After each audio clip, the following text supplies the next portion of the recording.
Paranormal Karen, she's so spooky. Paranormal Karen, funny too. Paranormal Karen, she's so spooky. Oh, and did I mention she's funny too? Yeah, cha-cha-cha. Hey everybody, welcome to Paranormal Karen. Let's see what's going on real quick. As always, you can get a reading at karenrontowski.com. You can join the Patreon where we do tarot and psychic development. And it's also a $5 level if you want to support the podcast. But of course, you do not have to. And today's guest is exactly what, I think I'm supposed to say alien school in, we're going to have an ad for that, so I'm not worried. Doing something with Jessa in Tennessee called Alien School. You can get tickets. That ad should be right on this podcast, so you can listen to that. Great last name. I had to figure out how to pronounce it. Lindsay Pandya. That's a great last name. Thank you. It's my husband's. He's awesome. So I'm glad to take his name. And my maiden name was really hard to pronounce, so I was very happy to take that on. Oh, so as a Rontowski, I should be looking for someone with a better last name, right?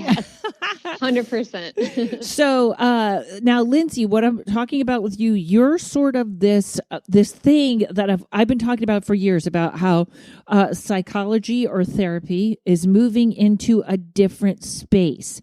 And it's funny because literally everybody knows I tape way early. So I think we might be in June right now.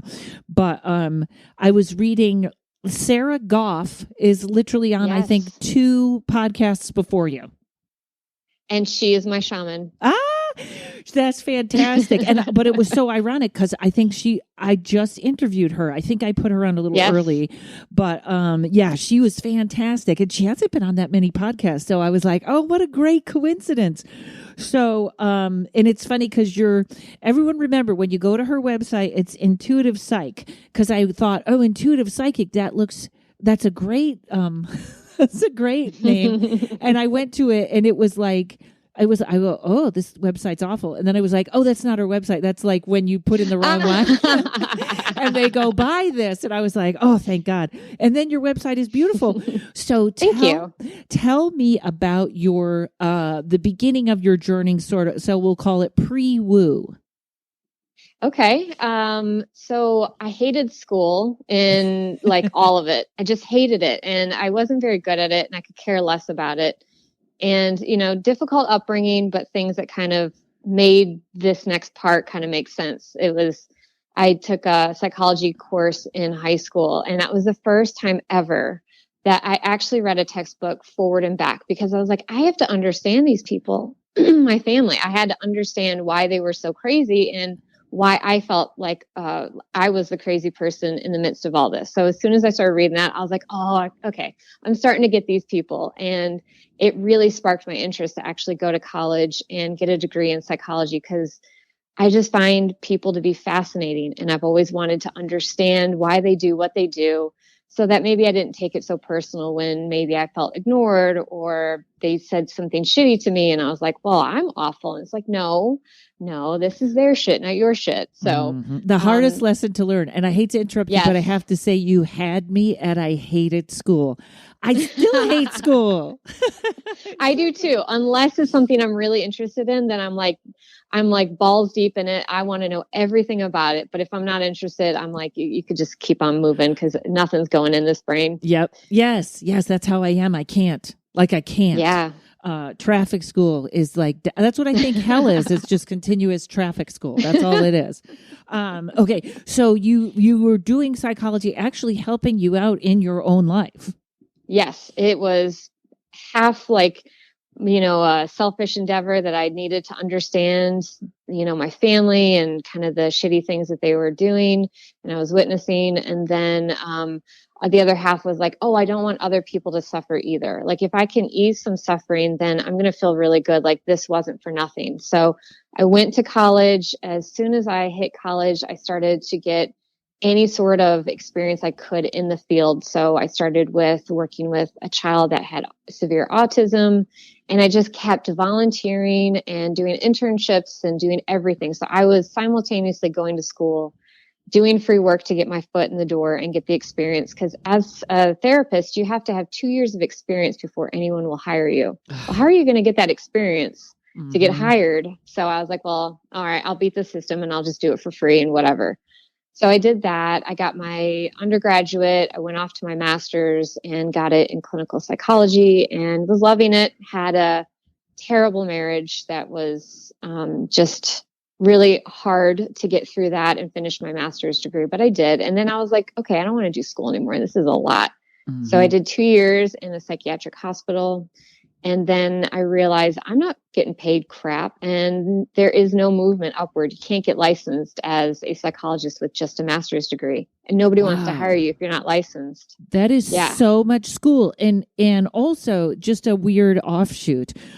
Psychiatric hospitals, like in paranormal investigation, they're the most haunted places ever. Was it?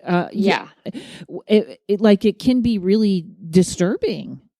It is. I actually don't believe in it at all, which was a kind of part of why I ended up walking away from psychology, is because we would have to refer people to the hospital. And I know, because I've worked there and I've seen it, they don't get better. It's 72 hours of, emotional abuse, neglect, not that the people working there are doing that on purpose. It's the system of you're tied down, all your clothes are taken from you, you don't have contact with others. And it's like, I get it, because if we're preserving a life, then you have to do what you have to do. But there are better ways. Indigenous cultures have ways of dealing with folks that, are really not mentally well. And it's a loving, nurturing environment, not what we have in the Western society. So that was really tough to have to say that legally I had to refer people to these hospitals, and in my heart feeling like I'm not actually setting them up for better success. They're getting doped up, thrown out in 3 days, and given some support, and it may not even be helpful. It's very traumatic. And a lot of my clients that have been to the hospital feel traumatized by the experience. So 100% I can see why there is a lot of activity there, because they're very disturbed. Some folks are very disturbed mentally.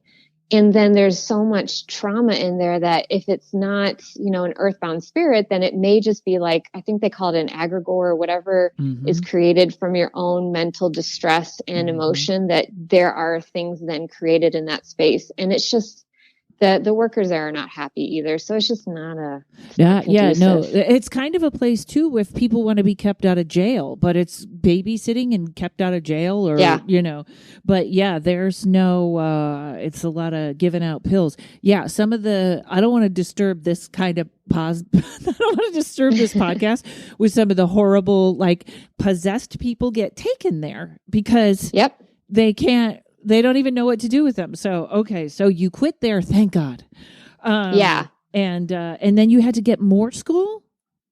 Yeah. So I moved from Tennessee to California and stuck my flag in the ground and said, all right, these are my people. Finally, I've found my people in California. And I got my doctorate in forensic psychology because I was fascinated by the forensic population. So criminals and murderers and all that fun stuff. I was just, I guess, fascinated with the most crazy kinds of mental illness and people. Yeah.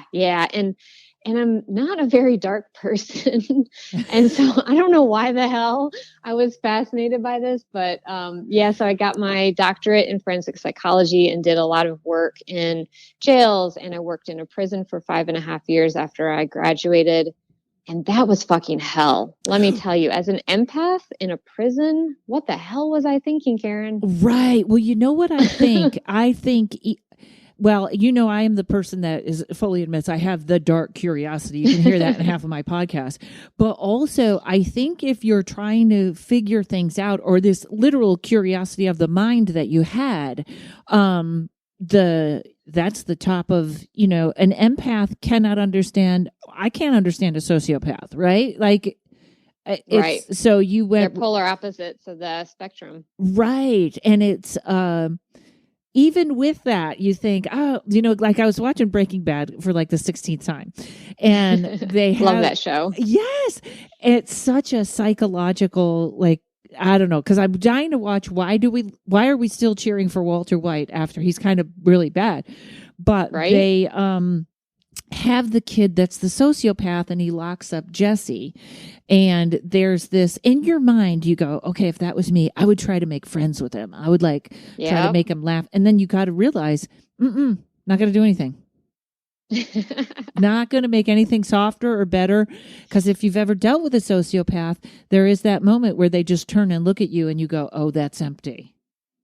Yes, that's exactly what I experienced. So I walked into the prison literally like just like a Pollyanna, everyone can change, there's good in everyone.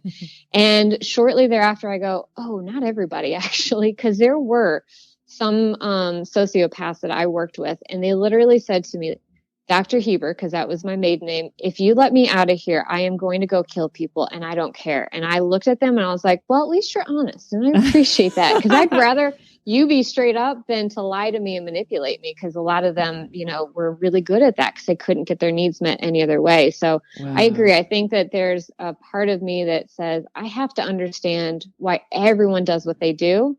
So then, I can take that medicine and move that forward to other people. But yeah, I maybe the light part of me was like, I got to go like swim in the evil and darkness and realize there really is evil out there. Cause I used to not think that. I used to never think that there were evil, demons, any of that. Now I'm like, yeah, no, I think some folks are possessed and then they act out, and we call that mental illness. And it's not mental illness. Not all the time. Sometimes it is, but. Yes, and I hope there's a lawnmower going, but I don't think you can hear it, and that's good.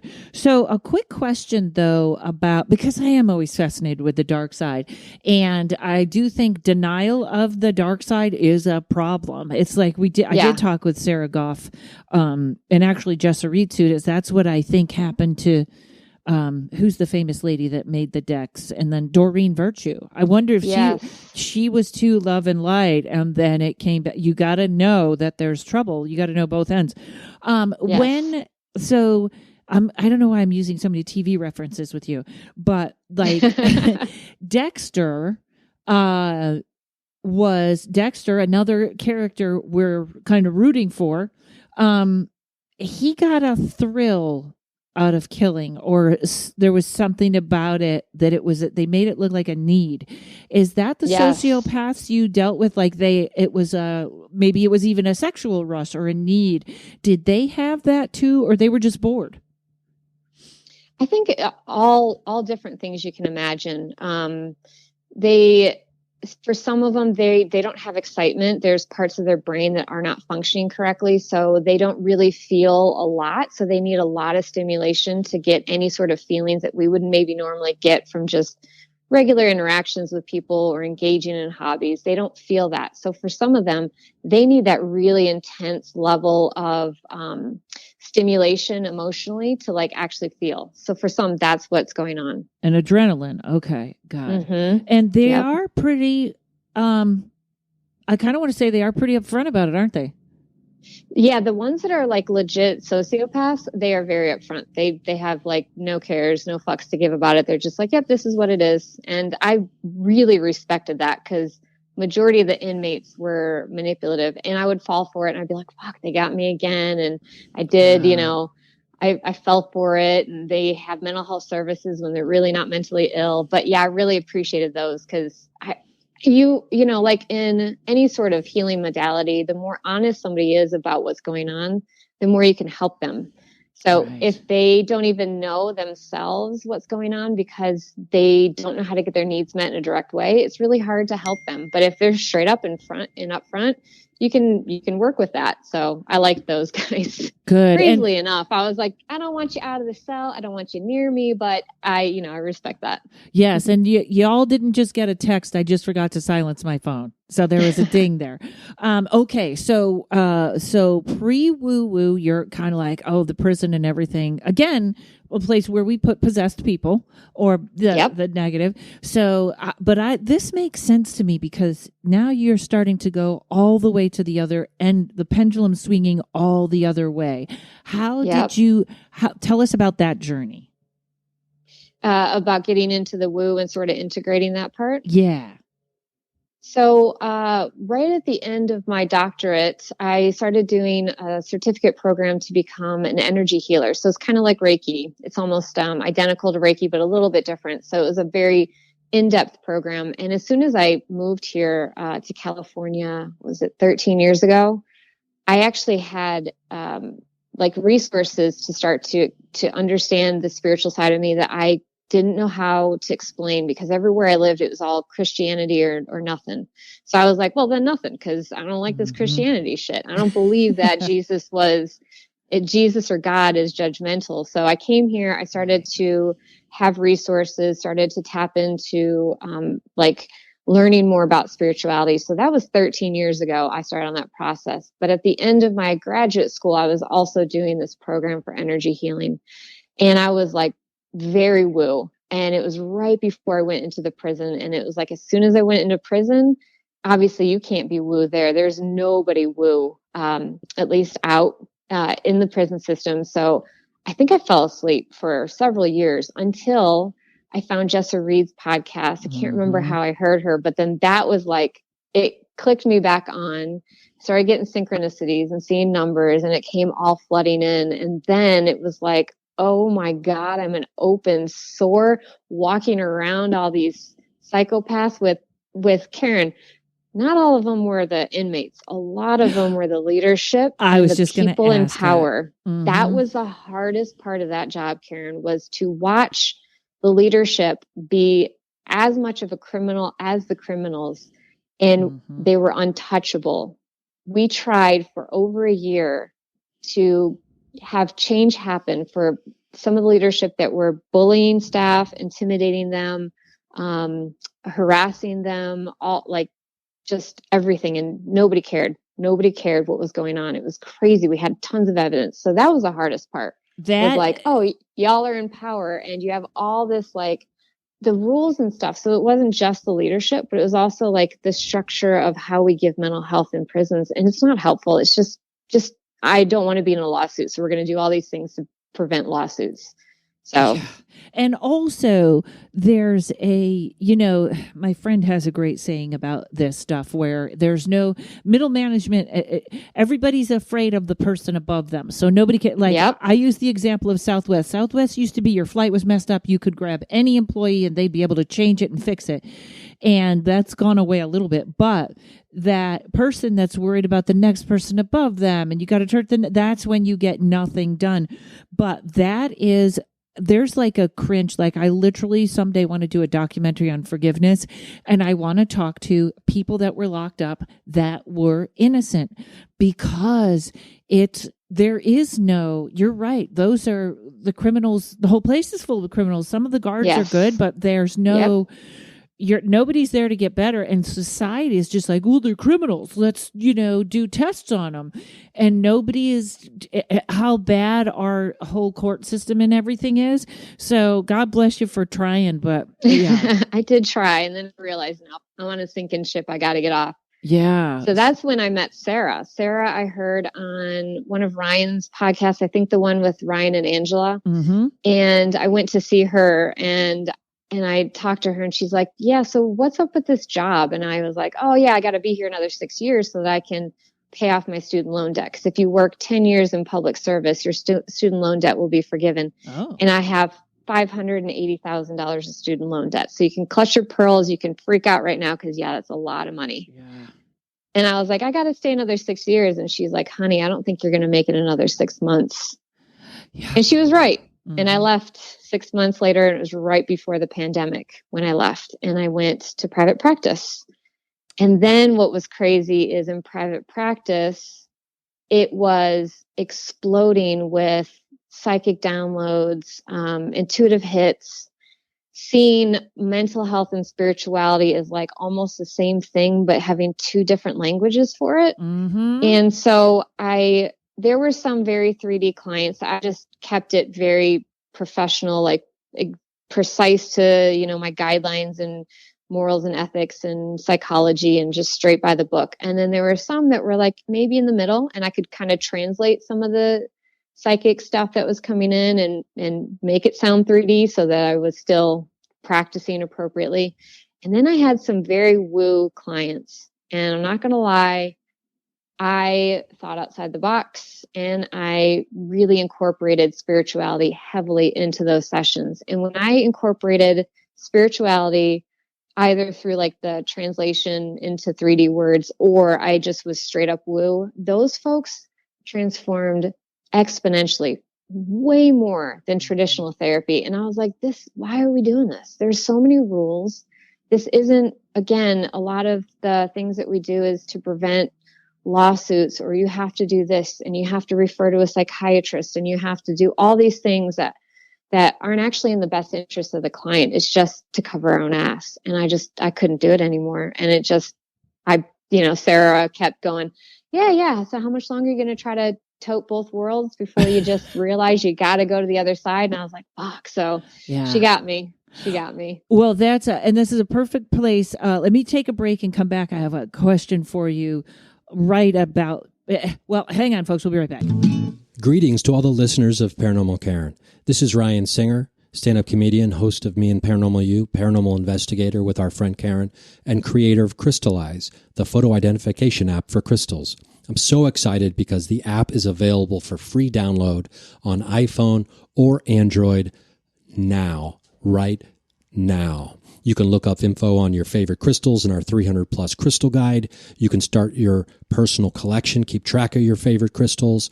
You can look up info on ethical sourcing. You can go to our directory and find crystal shops near you and get directions to those shops. Oh boy, all this is free. We also have a premium section. So if you are a premium subscriber, you get unlimited photo identifications and an unlimited personal collection size. Coming soon, we're connecting you with ethically sourced vendors so you can feel good about feeling good. Download Crystallize today. There's a really, it's almost like I get very fascinated when I'm doing this medical mediumship with Carolyn Miss, and she's very Catholic oriented, but yet she's very woo. She's such an interesting character because I totally agree with everything she pulls out of the Bible, or she talks about scripture, or she talks about. In fact, I was doing for my Patreon, I'm doing they do 4 classes in my Patreon, little ad, and I do something called a deep dive for each card, and they're talking about the magician, and several Bible verses actually kind of have to do with him. In other words, the one that I was talking about today was called the poor of spirit. What does he say?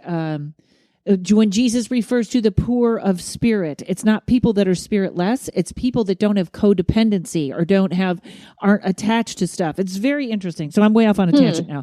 So anyway, I like when she pulls in stuff, but it's almost like when I look at the Christian world and they want to bring God, or they're yelling that God was taken out of everything. I kind of feel like we're saying the same thing about spirituality, but in a different way. So everybody is craving something here. Yep. And I cannot tell you, because I'll talk about my therapist till the end of time, who was doing everything to neurofeedback. You make advances, leaps and bounds when you add the spirit. So 100%. Your clients must have been like, this is amazing.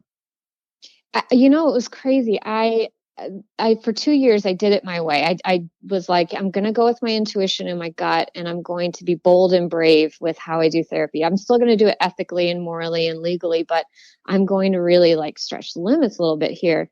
And Karen, I got to say, this is the one time in my entire 20-year career where I can say real change happened and it was effective. And the company that I worked for, they would track your retention rate. So how did your client stick with you for more than just a few sessions, more than just a month or two? Did they stick with you for a long period of time? And I was at the top of the list of hundreds of therapists at this online therapy place, because I think I kept it real. I was down to earth. When I was leaving, I asked them, I'm going to try to connect you with another therapist here. What would you like? And not all of them, but several of them said, can I just have another version of you? And I was like, okay, well, that's flattering and I'll take flattery, but what did you like about what I did? And they said, you thought outside the box. You were not super clinical. It felt like I was just talking to somebody, and I could tell you really cared. And they really liked that I just didn't do the typical standard, like, okay, here's a questionnaire to see if you have these symptoms improvement. And it just, they felt like they were talking to a friend, and it wasn't, somebody I know more than you, and I'm going to tell you what to do and how to do it. So that was the best compliment that I'm taking into this next endeavor, is if I follow my gut, my intuition, even if it's not standard practice, then I'm going to go with it because it's effective. There's something, spirit, God is, encouraging me to do things different. And so I'm going to take that forward. But I just couldn't believe it. It was cool as hell to see when I brought spirituality in and treated the people as a whole person to the best of my ability, then that's when the healing was quick and effective. And there's so many tools. I'm going to go, I'm going to shoot off a little bit to I have a lot of issues and stuff where this is where it's like, if you're going to ask me about comedy or tarot or something I know about, I have definite opinions, but there's certain things that like, I just am like, yeah, I'm glad no one is asking me. Like, you know what I mean? Because I get labels are huge now, and self-diagnosis is huge now. I cannot tell you how many, a lot of comics come up to me and say, oh, I have ADHD. And it's like, really? Did you get a diagnosis? No, I just know that I do. Or there's a lot of labels right now, and labels scare me because they don't have an out, right? Like if you're ADHD, they're never telling you you're going to get over it. They're going to tell you to take a pill. Is there over labeling or over, is that as much of a problem as I feel like it is? 100%. That was one of my biggest complaints about psychology, is they want to pathologize everything and say, "Ooh, this is a problem if it's outside the norm." And what I like to do is look at it and go, "Why? What is going on here?" So for like ADHD, labels can be good at times because it helps to go, "Oh, okay, there's something here," and I can like take a deep breath and go, "We have an idea as to what this is and what the solution is to it." So there is some function to it, but I think we have just made this a big thing that it doesn't need to be. So like for ADHD, the way that I view it is it's people's interest. If you know people that have ADHD, they can focus a lot of attention on anything that they're really interested in, like video games or a subject. You can't get them away from that thing. They will not go to the bathroom. They will not eat. They're just hyper focused. But when you put them into a situation that they're bored by, they are not interested in, you can't get them to do it. So why are we forcing them to do it? Why not go, okay, cool, that's your wiring. Let's work with that, as opposed to saying you have a problem and now you need this medication for the rest of your life. I think that every mental health diagnosis is just something that we need to look deeper at. Like depression, to me, I see depression as, are you living your authentic truth? And if you're not, if you're suppressing your truth, you're going to be sad. So that's kind of the way that I see it, is instead of looking at it as this is a problem that you have for life, it's going, okay, I understand this, and how can we work with that so that we can bring out the best version of you from that, as opposed to telling you that there's something wrong with you.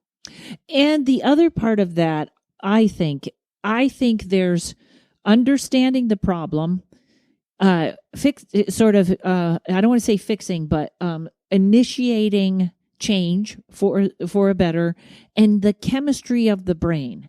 And I think I kind of feel like the chemistry of the brain is the one that's overlooked, because you can it's almost like obsessive or negative thoughts. You can know that this person isn't for you, but you can't stop thinking about them. And it's literally hard work to not think about them.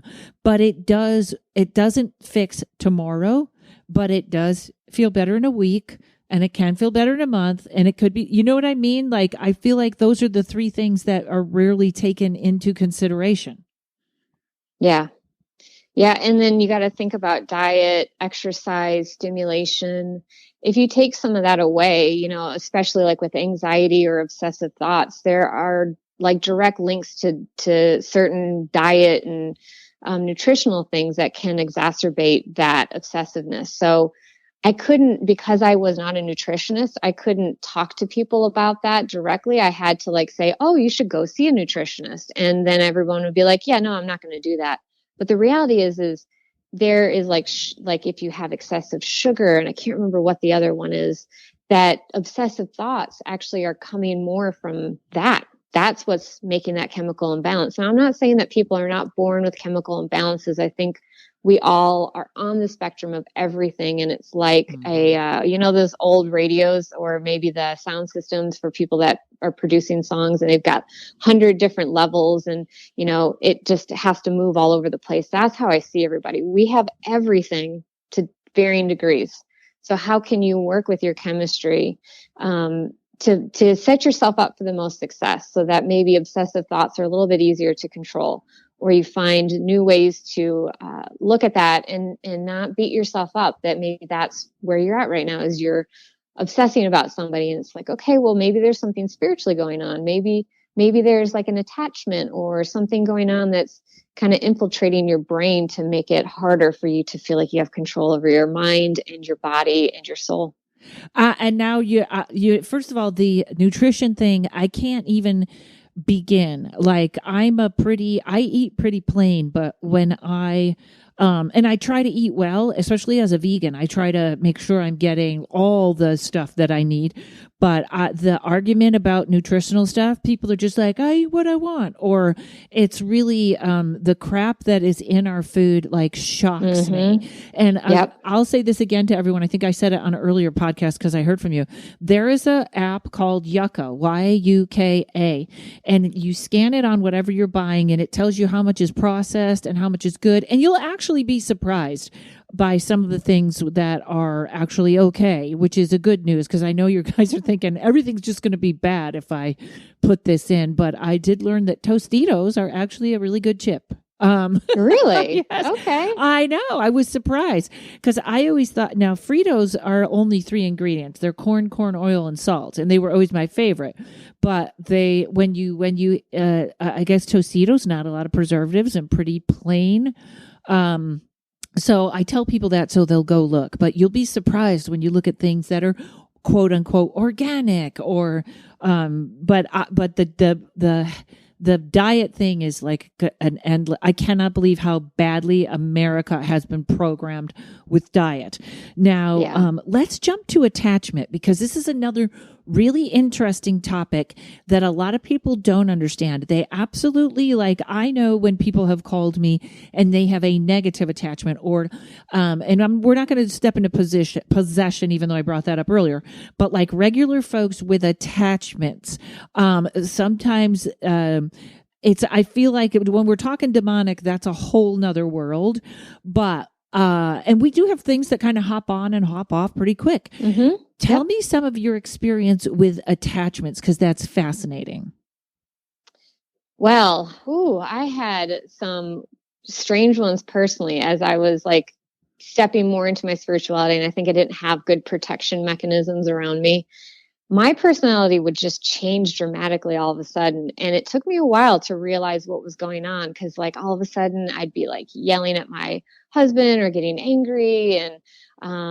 And there was actually, what was crazy is one of my stepsons they're both in the military. One of them, they had a suicide, and I think that he's very sensitive. So he came home from the Army, and when he came home, his friend was attached to him, the one that had taken his life. And he came into the house, and because I'm sensitive and my husband's sensitive, that guy was just jumping around on all of us. And it was so crazy, but all of our personalities would change dramatically. That would be like outside of the norm for us. And then I was like, oh shit, that's what's going on. So then, you do your clearings and calling in your team to help you take it off and do your protection so it doesn't come back. But I read this really cool book that Sarah recommended to me about ghosts and what that looks like. And as I was reading it, I was like, oh, that's anxiety. Oh, that's depression. Oh, that's labeled schizophrenia. This is what some of that stuff is like people being so sensitive to spirits around them, that it can come in and mimic mental health issues or personality changes. Mm-hmm. And also, if they're emotionally distressed, I think they call it like poltergeist activity, and maybe it's egregore. I get those terms mixed up, but it's like their own thoughts and feelings and emotions sort of create this entity within them that grows, and it could fuck with their environment and definitely fuck with their own, mental space and all that stuff. And it just gets so big. And then it seems like an attachment from outside, but really it's their own shit that has been amplified. Yeah. Which is wild. Yeah. The sort of the three, I think there's three things, which is the poltergeist activity is when something is sort of ricocheting off someone, when they're either so psychic and it sort of is almost like a boomerang where they're throwing it out and it's coming back. And that can be a lot of things moving around the house and stuff. The one you're talking about, I think, are like the thought forms, when someone, you can create an imaginary friend so much that you end up with a real imaginary friend. And then attachment, which I have had experience with that, which is very interesting because you can be a light worker and not know you have an attachment. That is not, they're very tricky. I always, the one that's always interesting to me is the Tulpa, which is when, like, and this always happens in ghost hunting. So you go to a location and the first thing they always say is, this used to be an abortion clinic and people can hear the babies crying and the aborted babies crying. And then you'll go historically and look, and this was never that. There was never anything. It was never a doctor's office. It was probably a Ferris wheel or something. But what happens is so many people go there to listen for the babies that eventually the energy creates. The babies come. Yes. Yep. So, but with the what is the name of that book? Do you remember? That sounds fascinating. Oh my God, girl, it is incredible. I'm going to go grab it while we talk. Okay. Well, I'll tell you what, we'll break. If you have to, I'll tell you when we go on the break in a minute. But I dated, I haven't told this story yet because he wouldn't tell it, but I'm far enough away from him now that there's so much that goes on with the military and also in prisons, back to prisons. I think sometimes when those guys die in prison, they jump on the guards, which makes it worse. Yeah. Yeah, I agree. So, okay. I found the book. It's called Possessed by Ghosts. Okay. It's by Wanda Pratnicka. Now she is, I think, Ukrainian. And so some of her, there's a chapter or two in here that was, just be mindful that some of her beliefs are a little different than maybe what I would agree with about, gender and sexuality. That was the only part of the book that I didn't agree with, but the rest of it is pretty spot on about how spirits possess people and what it looks like. And it was just, ever since I read that book, I was like, oh man, this is going to be part of my work. I can tell is like, being connected into that side and helping people cross over. Because if they don't know where to go and they don't go quick enough, there's a small window of time for the spirits that have passed away to cross over. And if they don't, then it's really hard for them to move on. And they don't know that they're stealing our energy. They don't a lot of times know that they're even dead. And so there's a lot of issues that can come up around that. So there's this cool technique that Sarah taught us to create like a crystal waiting room outside of your house so that all the spirits go into this clear quartz crystal and they stay there until you're ready to address it. And then if you need to help spirits cross over, you can like stack them in piles of 10. So you can do the death rites for like 10 spirits at a time and pass them over as opposed to like one at a time. Or if, you need to call on your helpful spirits to take them over themselves or go back into earth, but you can address it. And so I love that, because then it's like, you know, I'm not handling you 24/7. You're not waking me up at 3:00 in the morning to, you know, talk or, you know, see what's going on. But it's a great book. I really like it. You know, sometimes I do my meditation where I am in a crystal because I just feel like it'll get everything off me. Mm-hmm. Or maybe that's the visual of what I need to see. All right, we're going to take a break right now, and then I'm going to ask you about that type of work, because that really fascinates me. Okay, folks, we'll be right back. Hey everyone, this is Lindsay Pandya, and I'm a recovering psychologist. I have over 20 years of experience in the mental health field, but I realize there's so many limitations. I know there are quicker ways to unlock someone's healing potential and traumas, so I stepped away from being a psychologist and took the scary leap to follow my heart and provide spiritual healing full-time. I believe I have a unique perspective that can help you also step into your full potential. I provide one-on-one healing for trauma through shamanic practices, inner child work, shadow work, and so much more. My Inner Child Workshop begins May 4th at 12 p.m. Pacific Standard Time and May 11th at 6 p.m. Pacific Standard Time. And all of the sessions will be recorded, so if you need to jump in after the workshop begins, just message me. I'd be happy to share them with you. You can learn more about what I offer and connect with me on my website at intuitivepsych.com. That's intuitivepsych.com. Join me and let's go play with your inner child and see how we can transform your traumas into treasures. Okay, so when my story with my soldier is a jinn story, and it's fascinating because although we're not talking about jinn, I think war is a tough. In the military, that is a very hard place to stay grounded and clear. Yep. It just is. And he was in Afghanistan, and he was on night watch, and something came at him, and he said, stop, don't go any further. It wouldn't stop. Guy wouldn't stop. Kept coming at him. He said, fired a warning shot. Keeps coming. Started shooting. Guy keeps coming. Reaches in, has his antique gun that he always had with him. Shooting with that. Guy keeps coming. Pulls out like an antique knife or something. He was a weapons collector, and hits him with that. By this time now, there's all these other soldiers over there trying to figure out what's going on. The guy finally goes down, and they go, all right, we got to take you to town. They take him into town and to see an old guy. I don't know, it would be the mystic or whatever. And the mystic says, that was a jinn. He wanted to see all your weapons.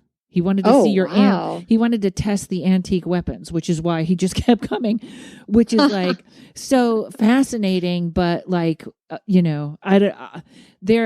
feel so bad, especially the guys coming back from the Middle East. I think there's a lot of things coming with them that aren't. Yes. We don't even know. Yes. So now, do you sense attachment? Do you probably have about 4 or 5 alarms going off? I know some people might see them. Sometimes I see them a little bit out of the corner of my eye, but that's not reliable.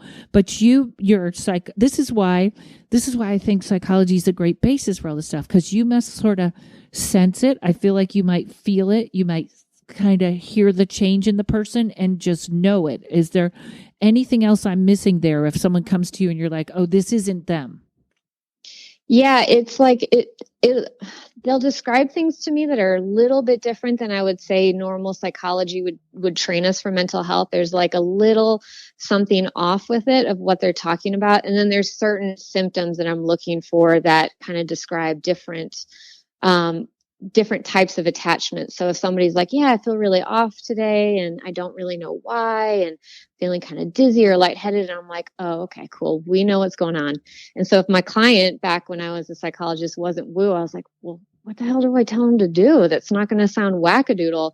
But for my clients that were like super woo, I would just straight up say, dude, I think you got an attachment. So these are the things I think you should do. So yeah, I could like feel it. A lot of times it was like a knowing or a sensing. Or like a vision will kind of pop up as they're talking that kind of gives me a clue, like, hey, there's something else going on here that we need to dive into deeper. But like my spiritual clients, because I started that, we're in 2022.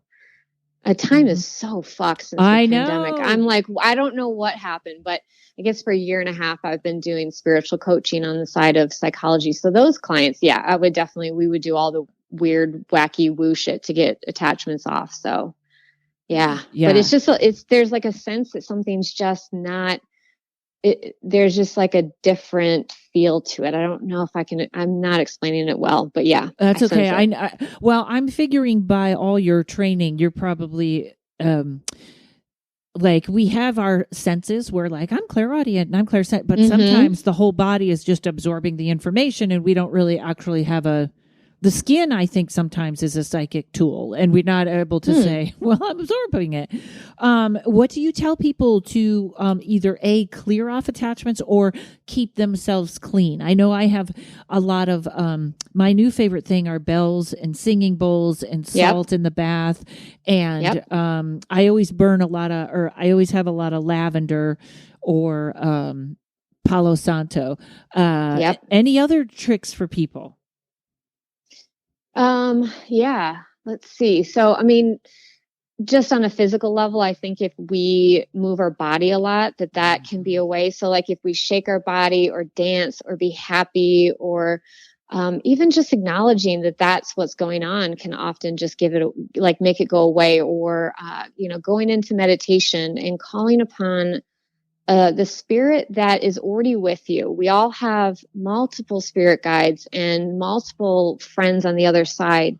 So we all have an ally that we can connect with or just call upon that knows what to do on their own. So you can just lay there in meditation, maybe put yourself into a happy space or a beautiful, like diamond crystal, encasement while the other spirit does the work. But there's also this really cool technique that Sarah taught me. It's like a net. And what you do, this isn't the exact step. So I, use this with caution, take this and maybe ask your spirit team to fill in the blanks. But in general, it's like you envision a golden white net that's of pure source. And the net comes on over you fully, going around your entire body to the bottom of your feet. And with your intention, you say all entities, energies, anything that's not mine by divine right, is going to be sucked into this net.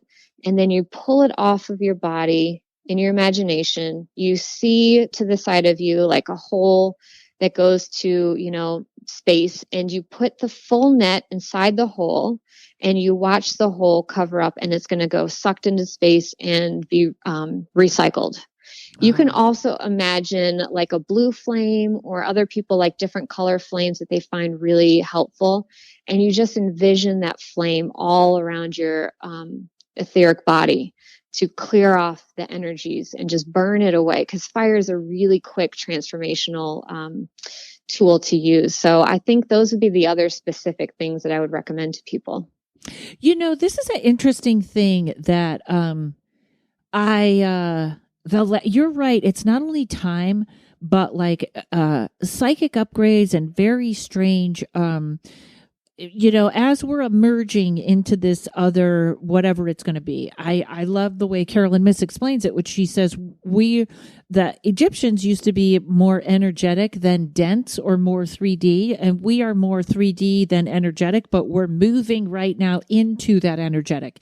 And I feel like there's a lady on TikTok I'm trying to get on that is a metaphysician that talks about the symptoms, and she's amazing. She's talking about sneezing sometimes, or like all these physical things, and she literally then goes through the process of the body and why, and she's fascinating. I don't know if I can I'm trying to get to her, but it's like the physical symptoms because I was never allergic to anything. I could eat anything, and now all of a sudden like fried food is like poison to me. Like my stomach explodes. And so there's all these things that are happening that my own body or my own change is going, no more. But I feel like right now it's not as maybe this is, I don't know. Well, I just said we don't know if we have our own attachments, but I feel like things that would ordinarily attach to me are now like either tapping me on the head or they're touching me. And like maybe they can attach, but they're kind of giving me like a bang or a tap or a something like that. I don't know. Does that make any sense? Yeah, like I agree with you that in the last couple of years, whether we've died and come back or we just are getting these incredible upgrades to move to this next whatever. God, I hope it's in our lifetime that we see this. I know. I'm not sure. I know you and some other folks are like, yeah, we can do this in the next couple of years. I'm like, ooh, can we? I don't. Anyway, my hope in humanity is minimal right now. I'm like, ooh, but we are definitely in the last couple of years, humans have been advancing significantly, way quicker than we ever have. So I do have some hope and faith that you guys are right, that in the next couple of years, big change will happen in the positive. But we are changing and our bodies are adjusting so that we are more sensitive. So maybe what you wouldn't have noticed before, now you're noticing as a tap. Or maybe it's just because this is the other thing. When we have attachments, no matter what the hell it is, whether it's aliens or, your own mental thoughts, or if it's, an another earthbound ghost. Spirit. Yeah. Any of that, all of that is source. All of that is spirit. And it is there to teach you something. Every fucking thing is here to teach us something. So if we can slow down for a moment, take a pause and just go, hey, what are you teaching me right now by tapping on my shoulder? Or what are you teaching me by coming into my life and disturbing everything? Or what are you teaching me right now by my gut just exploding when I have fried foods? What are you teaching me? Because if we slow down and do that, man, we can have a lot of fun in this. This doesn't have to be so much suffering. There is always a lesson. Yes. I love that. And that is, it's funny, and I've probably complained about this too much, but I love California. I will be back in California someday. And I actually loved Tennessee. I think, like I said that to you earlier, I think Tennessee could be the next stop, and then California after my business is done here in Utica, or upstate New York, whatever it is. But it's that lesson of, I'm still going to complain though, folks. Don't think I'm over it. It's that lesson of, I'm where I'm supposed to be. It may not be where I want to be. Synchronicities don't mean you're where you want to be. We usually see them when we want to be somewhere, but we don't see them when we're supposed to be somewhere else. And my ego, like, I can't just go out and do comedy every night. And my ego is like, wait a minute. We do that and we get attention, and we can't do that every night. What's happening? So there's a big, and then it hits on the, you're too old for stuff. So there are so many things that are getting cleared up while I'm in this place I don't want to be in. But I do feel like the times when I can sort of stop and go, like, I'm sorry, I'm gabbing and I should be letting you talk. But like, I loved my hot yoga every day, and out here they didn't have it. So I had to go to this place that had it 3 days a week. Then the other 2 days were like rowing classes. And I was like, all right, I'll do that. And I love it. My body's been pushed harder than it ever has been with these rowing classes and whatever the heck we do there. And the woman is fascinating. And I'm like, see, there's the prize in just going, okay, if that's it, I'll do it. And we don't do that. We're so attached to, I want that person or I want that thing. We have to remember, and this is not in a Christian sense, because while I'm a fan of Jesus, he's my homie. I'm not a fan of the religion, but this is all about God's will. And the more that we push against God's will, the more chaotic things will become. And that is exactly what I experienced the last 2 years, because I kept saying, no, I'm going to keep being a psychologist while I also do spiritual coaching and start, building that part of me. And it was like, God was like, girl, no, I was working 6 days a week. I was barely making ends meet. I was getting paid shit as a psychologist, had no life. And finally, when I said, okay, God, fuck, all right, I'll do it. I'm going to let go of psychology. I'm going to step into this spiritual stuff full time. And as soon as I did that, my life started freeing up and things were just popping off again.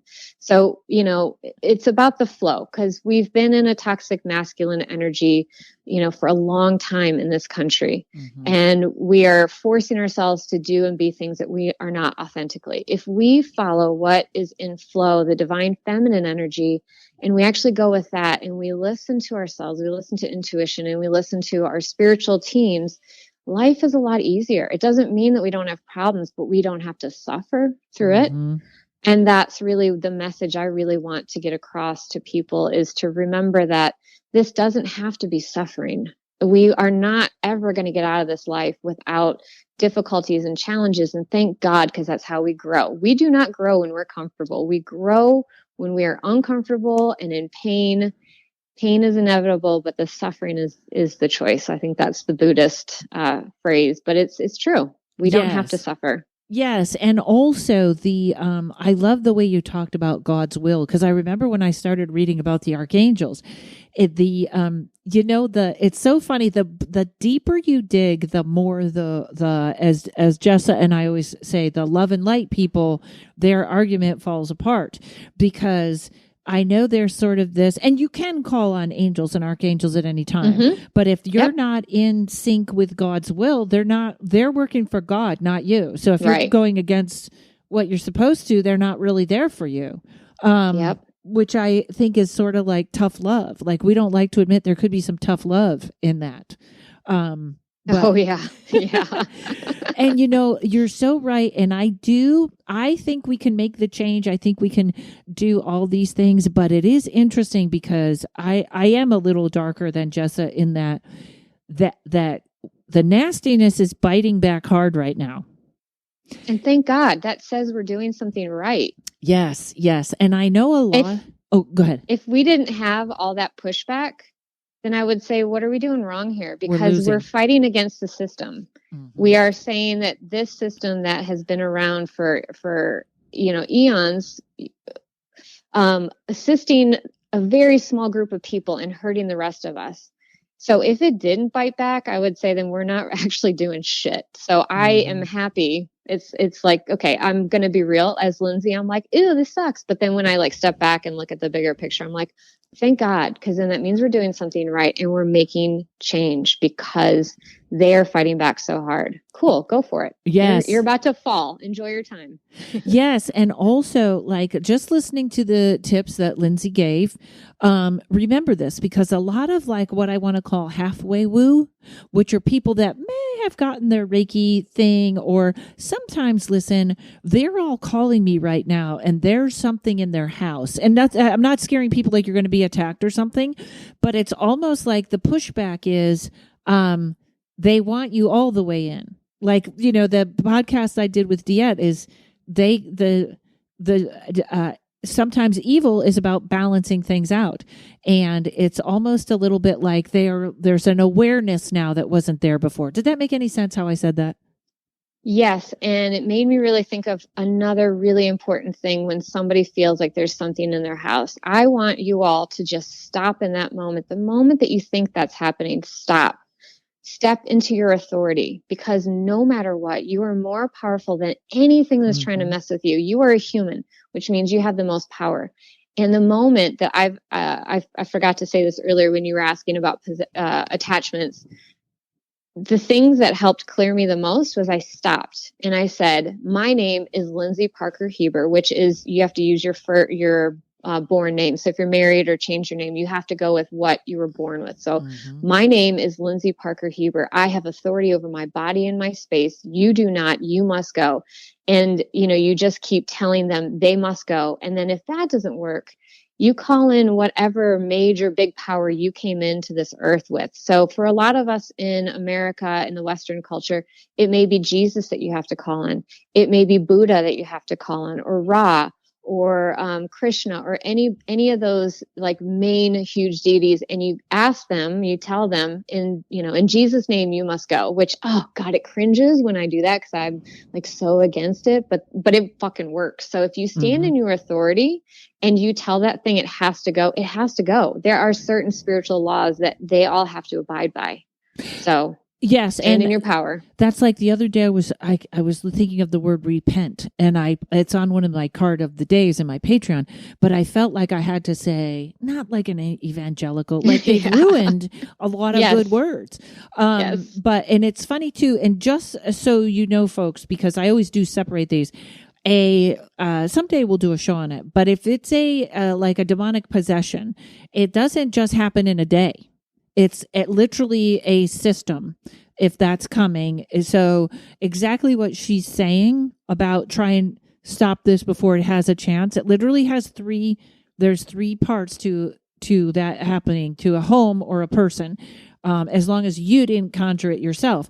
So once you are like, something's off, do exactly what Lindsay said. I used to, when I had that experience, people know mine is always, I am Karen Rontowski and I know exactly who I am. I am Karen Rontowski and I know who I am. So whatever is trying to steal your mind or identity, won't have it. And you're exactly right. Before anything gets out of hand, nip it in the bud. Yep. For it can sprout roots. Do your shadow work. Do your shadow work. Do your work. Because if you do your work and you clear up your own shit and you really know who you are, you're going to feel the difference between what is you and what's not you. And so it's so important to do the healing work. And I am so happy that so much of the community is like, whether they're going to therapy for the first time or coming to somebody for spiritual healing or what have you, they're feeling the calling to clear all this clutter up and get rid of it. And the more you do that, the clearer it's going to be and the less you're going to be, harassed in that kind of way. Absolutely. Okay. So now tell everyone the services you offer, how they find you, give them everything they need to know. All right. So you can follow me on Instagram at intuitive_psych. That's PSYCH_111. My Gmail is intuitive.psych.111@gmail.com. If you have any questions, you want to book anything, you want to connect in any way, my website is intuitivepsych.com. I am doing an inner child workshop, which will probably be started before this airs, but I'm going to be recording it. So it will start May 4th at 12 p.m. Pacific Standard Time and May 11th at 6 p.m. Pacific Standard Time. We'll be going for about 8 or 9 weeks. So by the time this comes out, you can get the recordings and catch up with us and join us. I offer one-on-one healing sessions. So if you want to do inner child work one-on-one, it's really intense, but in a good way, a fun way. It's not like intense, like re-traumatizing.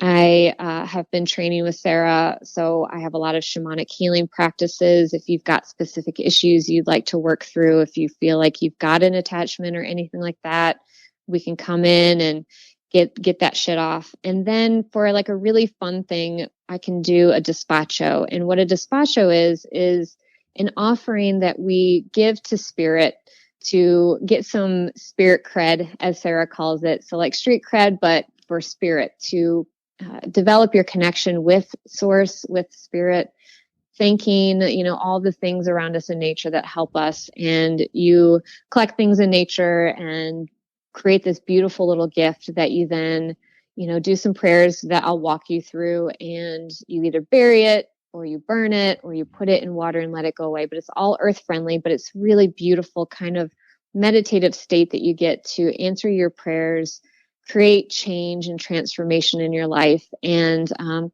strengthen your connection with spirit. So those are the main things I'm offering now. And I literally just left my psychology practice, 6 weeks ago. Wow. So I think that my offerings will continue to develop as I, clear my clutter with all that trauma and step into this space a bit more. So reach out. I'd love to help in any way. That's mainly my goal, is to help people remember who the hell they are and clear out the traumas that you've experienced so that it's not preventing you from being your authentic self and living a good life and enjoying life no matter what's going on. So that's my goal. Enjoying the challenges. Yeah. Awesome. See the beauty in everything, because there is beauty in everything. Even when things are really tough, there's something beautiful there. Fantastic. All right. Thank you so much, Lindsay. Thank you. It was great talking to you, and everybody check out Lindsay's website, and hopefully I'll see you on the Patreon or in wherever, or I'll see you next week. Have a good one, everybody. And thanks to Mike at Unarazi Media. Paranormal Karen.